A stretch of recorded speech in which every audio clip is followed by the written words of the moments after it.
Hello students, आज की इस वीडियो के अंदर हम solution of solid in liquid के बारे में पढ़ेंगे कंप्लीट डिटेल के अंदर। तो सबसे पहले देखिए, हमें एक सॉल्यूशन बनाना है किसमें सॉलिड इन लिक्विड, यानी सॉलिड जो है वो सोल्यूट होगा आपका और लिक्विड जो है वो सॉल्वेंट होगा। कोई भी सॉल्यूशन बनाने के लिए हमें क्या चाहिए होता है, सोल्यूट प्लस सॉल्वेंट, दो ही चीज़ें चाहिए होती हैं। ये दोनों आपस में कंबाइन होकर क्या बना सकते हैं, सॉल्यूशन बना सकते हैं।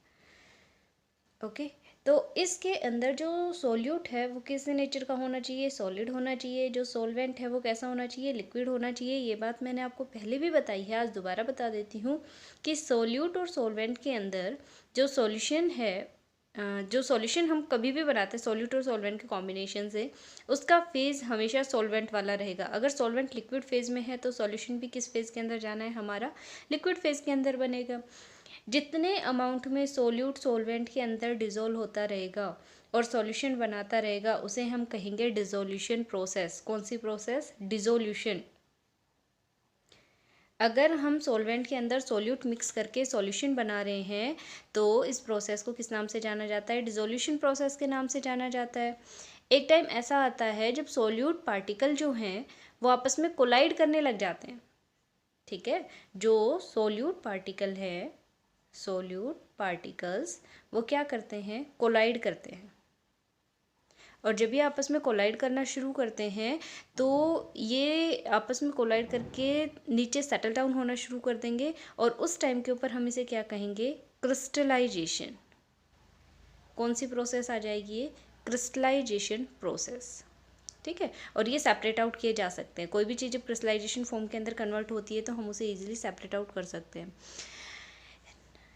एक कंडीशन ऐसी भी आती है जहाँ पर जो रेट ऑफ डिज़ोल्यूशन है, रेट ऑफ डिज़ोल्यूशन है वो किसके इक्वल आ जाएगा, रेट ऑफ क्रिस्टलाइजेशन।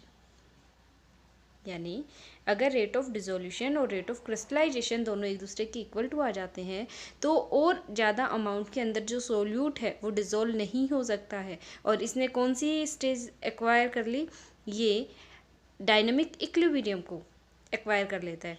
अब डायनामिक इक्विलिब्रियम में पहुंचने के बाद रेट ऑफ डिसोल्यूशन किसके इक्वल आ जाता है, रेट ऑफ क्रिस्टलाइजेशन के।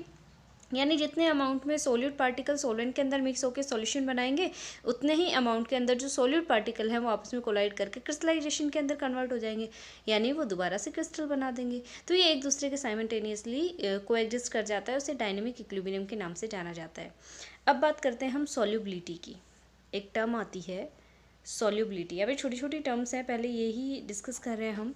तो जो सॉल्युबिलिटी है ये क्या होती है, the concentration of the saturated solutions, कौन से सॉल्यूशंस की, सैचुरेटेड सॉल्यूशंस की कंसंट्रेशन को क्या कहते हैं हम, सॉल्युबिलिटी कहते हैं। ठीक है, तो सॉल्युबिलिटी क्या होती है, the concentration of saturated solutions is called solubility. अब जो सॉल्युबिलिटी है, सॉल्युबिलिटी जो है ये भी मैक्सिमम अमाउंट में होगी, कितने अमाउंट में होगी डिपेंड करेगा सॉल्यूट हमने कितने अमाउंट के अंदर लिया हुआ है, ग्राम्स के अंदर लेके चल रहे हैं हम, किस टाइप से कितने अमाउंट में कैसा टेम्परेचर लिया है, यानी इसके कुछ फैक्टर्स भी होते हैं जिसके ऊपर सॉल्युबिलिटी डिपेंड करती है। तो अब वो फैक्टर्स कौन से हैं जिनके ऊपर ये डिपेंड कर रही है, तो फैक्टर्स को भी देख लेते हैं। फैक्टर्स अफेक्टिंग सॉल्युबिलिटी, ठीक है, factors affecting solubility of A solid in a liquid. यानी जब हम सॉलिड और लिक्विड के बीच में कोई सॉल्यूशन बना रहे हैं उस टाइम पे कौन कौन से फैक्टर अफेक्ट करेंगे। फर्स्ट फैक्टर होता है इसका nature of the solute, nature of the solute and the solvent. यानी सॉल्यूट और सॉल्वेंट का नेचर किस टाइप का है इसके ऊपर डिपेंड करेगा, और दूसरा किसके ऊपर डिपेंड करेगा, टेम्परेचर के ऊपर। अब यहाँ पर बात आती है कि नेचर के ऊपर डिपेंड कर रहे हो टेम्परेचर पे, तो इसमें कैसे पता चलेगा नेचर से क्या इफेक्ट पड़ता है। आपने एक चीज़ पढ़ी होगी, हम पहले इसको डिस्कस कर रहे हैं, nature of the solute and the solvent, like dissolve like, like बहुत ही फेमस कोट है, लाइक डिजोल्व लाइक, केमिस्ट्री के अंदर, वैसे नहीं सिर्फ केमिस्ट्री के अंदर। ओके, तो लाइक डिजोल्व लाइक का मतलब होता है कि सेम टाइप की चीज़ें सेम टाइप की सॉल्वेंट्स के अंदर ही डिज़ोल्व हो सकती हैं। जैसे अगर कोई आयनिक कंपाउंड है तो वो आयनिक सॉल्वेंट के अंदर, पोलर सॉल्वेंट के अंदर जल्दी डिज़ोल्व होगा। ठीक है। तो अगर कोई भी चीज़ आयनिक नेचर की है तो वो किसके अंदर डिज़ोल्व हो सकती है, पोलर सॉल्वेंट्स के अंदर डिज़ोल्व हो सकती है। अगर आयनिक है तो किस में डिज़ोल्व होगी, पोलर में। जैसे देखिए NaCl है सोल्ट, जो हाउस होल्ड पर्पज़ में हम यूज़ करते हैं, कॉमन सोल्ट जो है, इसे हम किसके अंदर डिज़ोल्व करवा सकते हैं, H2O के अंदर। भले ही आप स्टेयर भी ना करो इसके अंदर, तुरंत ये जैसे ही डालेंगे आप पानी के अंदर इसे, ये इजीली डिज़ोल्व हो जाएगा। अब यहाँ पर ये तो किसका काम कर रहा है, सोलवेंट का, और ये किसका काम कर रहा है, सोल्यूट का काम कर रहा है। दोनों आपस में मिक्स होकर सॉल्यूशन बना देंगे, ठीक है। अगर कोई चीज़ नॉन पोलर है, जैसे मान लो हमारे पास है नेफ्थलीन, ठीक है, एंथ्रासीन, ठीक है, या फिर आयोडीन, तो ये जो कंपाउंड होते हैं ये नॉन आयोनिक नेचर के होते हैं, आयनिक तो नहीं होते हैं। तो ये किसके अंदर डिज़ोल्व हो सकते हैं, इन्हें भी किसी ना किसी चीज़ में तो डिज़ोल्व करना होगा। तो ये डिज़ोल्व हो सकते हैं, जैसे हमारे पास सॉल्वेंट हम लेके चलेंगे, बेंजीन हो गया, ईथर हो गया, ठीक है, CCl4 हो गया, इस टाइप के जो सॉल्वेंट होते हैं उनके अंदर इजीली डिज़ोल्व कर सकते हैं। एनहेक्सेन हो गया, बहुत सारे जो सॉल्वेंट्स हैं वो प्रेजेंट रहते हैं नॉन पोलर नेचर के, तो ये सारी चीज़ें इनके अंदर डिज़ोल्व हो सकती है। अगर कोई भी चीज़ पोलर है तो वो पोलर सॉल्वेंट के अंदर बहुत ईजिली डिज़ोल्व होगी, आयनिक है तो पोलर सॉल्वेंट के अंदर डिज़ोल्व हो जाएगी। अगर नॉन पोलर नेचर की है, नॉन आयनिक नेचर की है, तो उसके लिए सॉल्वेंट भी उसी नेचर के लेने पड़ेंगे। अब इन चीज़ों को हम वाटर के अंदर डिज़ोल्व नहीं करवा सकते, ईजिली डिज़ोल्व नहीं होंगे, इनफैक्ट होंगे ही नहीं।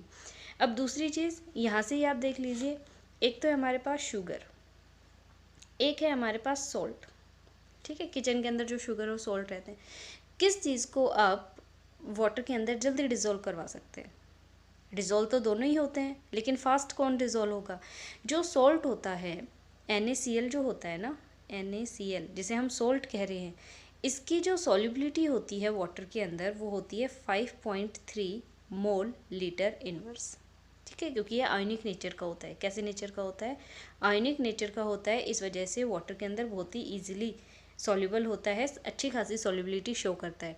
जबकि जो शुगर होता है, जो हाउस होल्ड पर्पज़ के लिए हम शुगर यूज़ करते हैं, इसकी सॉल्युबिलिटी होती है 3.8 मोल लीटर इनवर्स, और ये कैसे नेचर का होता है, कोवलेंट नेचर का होता है।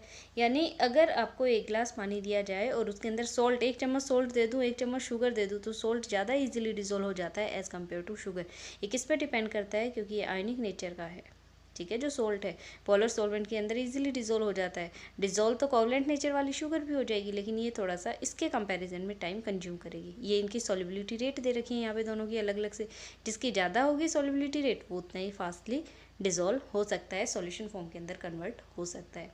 अब जब कोई भी चीज़ हम सॉल्युबिलिटी शो कर रहे हैं तो उस टाइम पे क्या प्रोसेस होती है ऐसी, जब आप NaCl को वाटर के अंदर डालते हैं तो उस चीज़ को और देखिए डिटेल में यहाँ पर एक्सप्लेनेशन ऑफ सॉल्युबिलिटी।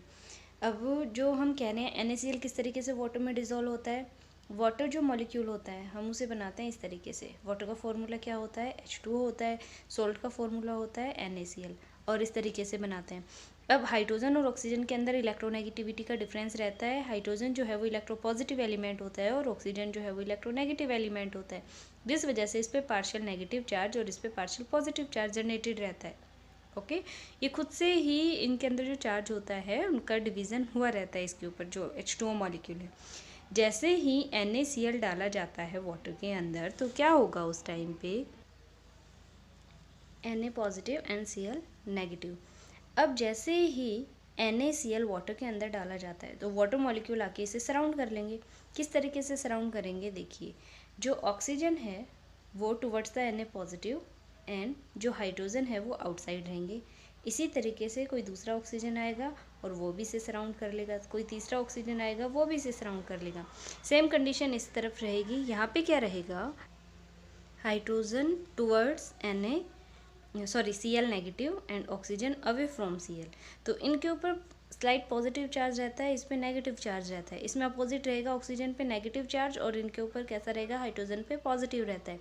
इस वजह से जो पॉजिटिवली चार्ज आयन होता है उसे ऑक्सीजन आके सराउंड करता है, जो नेगेटिवली चार्ज आयन होता है उसे हाइड्रोजन आके सराउंड करता है। फर्दर जो और हाइड्रोजन होंगे वो भी इसी तरीके से इसे सराउंड कर लेंगे और ये इस तरीके से इस NaCl मॉलिक्यूल को कम्प्लीटली सराउंड कर लेते हैं, जो वाटर मॉलिक्यूल्स होते हैं। इनके इस तरीके के नेगेटिव और पॉजिटिव चार्ज के अट्रैक्शन फोर्सेस की वजह से जो Na पॉजिटिव और Cl नेगेटिव के बीच में इलेक्ट्रोस्टैटिक फोर्स ऑफ अट्रैक्शन था वो क्या होता है, ब्रेक डाउन हो जाता है। कौन सा force of attraction, electrostatic force of attraction. ठीक है, ये जो फोर्स ऑफ अट्रैक्शन था ये क्या होगा, ब्रेक डाउन हो जाएगा और इस वजह से क्या होगा, जो वाटर मॉलिक्यूल्स हैं Na पॉजिटिव को सराउंड कर लेंगे कुछ एक मिलके और कुछ एक Cl नेगेटिव को सराउंड कर लेंगे। देखिए किस तरीके से, जैसे ये देखिए ऐसे। ठीक है, तो Na पॉजिटिव को वाटर मॉलिक्यूल ने सराउंड कर लिया यहाँ पर, और इसी तरीके से जो Cl नेगेटिव है उसे भी वाटर मॉलिक्यूल सराउंड करके रखेंगे।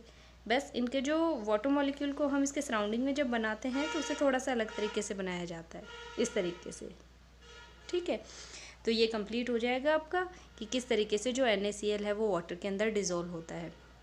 दूसरी चीज़, जो सब्सटेंस है जब भी डिज़ोल्व होता है तो जो हाइड्रेशन एनर्जी है उसकी वो ज़्यादा होनी चाहिए लैटिस एनर्जी के कंपैरिजन में। कौन सी एनर्जी ज़्यादा होनी चाहिए, जो हाइड्रेशन एनर्जी है वो हमेशा ज़्यादा होनी चाहिए लैटिस एनर्जी के कंपैरिजन में।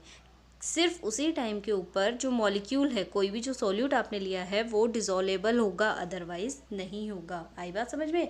अगर हमारी हाइड्रेशन एंथैल्पी ज़्यादा है लैटिस एंथैल्पी के कंपैरिजन में तो सब्सटेंस डिज़ोल्व होगा, अदरवाइज नहीं होगा। अब सेकंड जो पॉइंट है उसके बारे में भी बात कर लेते हैं, वो क्या था, टेम्परेचर। टेम्परेचर किस तरीके से अफेक्ट करता है, देखिए दो तरीके की रिएक्शन होती है, एंडोथर्मिक और एक्सोथर्मिक। ठीक है, एंडोथर्मिक और एक्सोथर्मिक।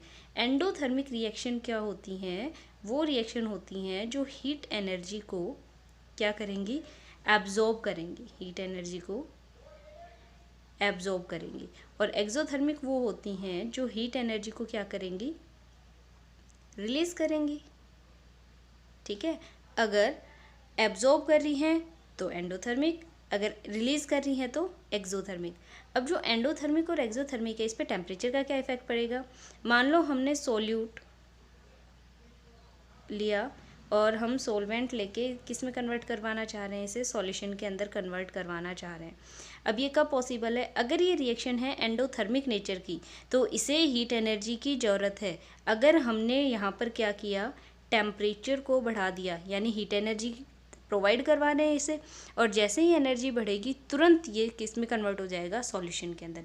यानी जो इनकी सॉल्युबिलिटी है एंडोथर्मिक रिएक्शन के अंदर, अगर टेम्परेचर बढ़ाया तो जो सॉल्युबिलिटी है वो भी क्या होगी, इंक्रीज़ हो जाएगी टेम्परेचर इंक्रीज़ होने के साथ। लेकिन एक्सोथर्मिक तो हीट एनर्जी को रिलीज़ करता है, इनके पास तो ऑलरेडी काफ़ी अमाउंट में हीट एनर्जी रहती है कि जब भी रिएक्शन होती है तो हीट एनर्जी को तो रिलीज़ और करना शुरू कर देते हैं ताकि टेम्परेचर जो रिएक्शन है वो फॉरवर्ड डायरेक्शन के अंदर जाती रहे। और हम क्या कर रहे हैं, ज़बरदस्ती टेम्परेचर प्रोवाइड करवा रहे हैं। इन्हें टेम्परेचर की ज़रूरत नहीं है रिएक्शन को करवाने के लिए, लेकिन हम ज़बरदस्ती क्या कर रहे हैं, टेम्परेचर प्रोवाइड करवा रहे हैं रिएक्शन को करवाने के लिए। तो क्या होगा, जैसे टेम्परेचर बढ़ाओगे रिएक्शन शुरू तो हो जाएगी, आपकी सॉल्यूशन बनने लग जाएगा, साथ में हीट एनर्जी रिलीज़ होगी। पहले इसे टेम्परेचर की ज़रूरत नहीं है, सॉल्यूशन में कन्वर्ट हो रहे थे, हीट एनर्जी रिलीज़ कर रही है। जिस भी कंटेनर में रिएक्शन करवा रहे हैं उसका टेम्परेचर बढ़ता जा रहा है, ऊपर से हम क्या कर रहे हैं, उसे टेम्परेचर और प्रोवाइड करवा रहे हैं आउटसाइड से किसी एक्सटर्नल सोर्स के थ्रू। तो जो सॉल्युबिलिटी है इस केस में क्या होगा, सॉल्युबिलिटी डिक्रीज़ हो जाएगी। आई बात समझ में? अगर टेम्परेचर बढ़ेगा एक्सोथर्मिक रिएक्शंस के अंदर तो जो सॉल्युबिलिटी है वो क्या होगी, डिक्रीज़ हो जाएगी।